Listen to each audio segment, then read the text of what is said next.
ফখরুল ইসলাম আলমগীর সাহেব, এই কথার জবাবটা আমাকে দেন। আপনাকে উদ্দেশ্য করে বলছি, আপনি যে বললেন যে জাতীয় নির্বাচনের আগে স্থানীয় সরকার নির্বাচন হবে না, এই কথাটা আপনি কি দিয়ে বলেন? হবে না মানে কি?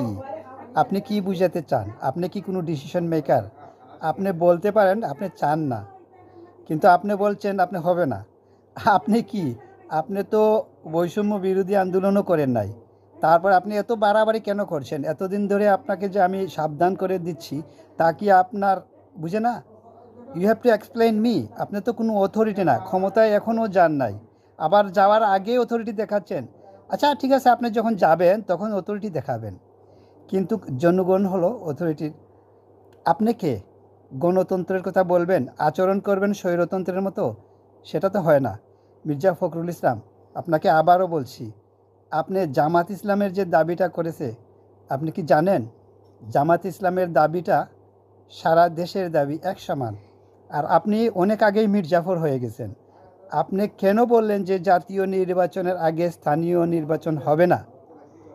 এটা আপনাকে কে দিয়েছে অধিকারটা? বলার অধিকার কে দিয়েছে? আমি জামাত শিবিরের মতো যোদ্ধা হব,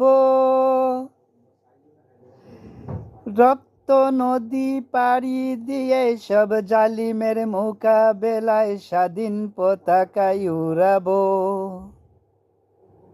আমি শহীদে আবু সাইদে শান্ত মুগ্ধ হব, স্বৈরাচারের পতন তেরে রাজপথে ওই বীরের বেশে হার না মানার শপথ নেব। আমি দেশ ও গণমানুষের সেবক হব, আমি শায়েক চরমোনাইয়ের প্রতিধ্বনি হব। আমি স্বপ্ন দেখি জনতার স্বপ্ন হব, অত্যাচারী লৌহ কপাট ভাঙতে যাব। আমি জামাত শিবিরের মতো যোদ্ধা হব।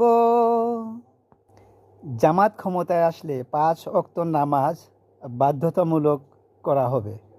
দেশবাসী সবাই একই পক্ষে যে 5 ওয়াক্ত নামাজ বাধ্যতামূলক হয়,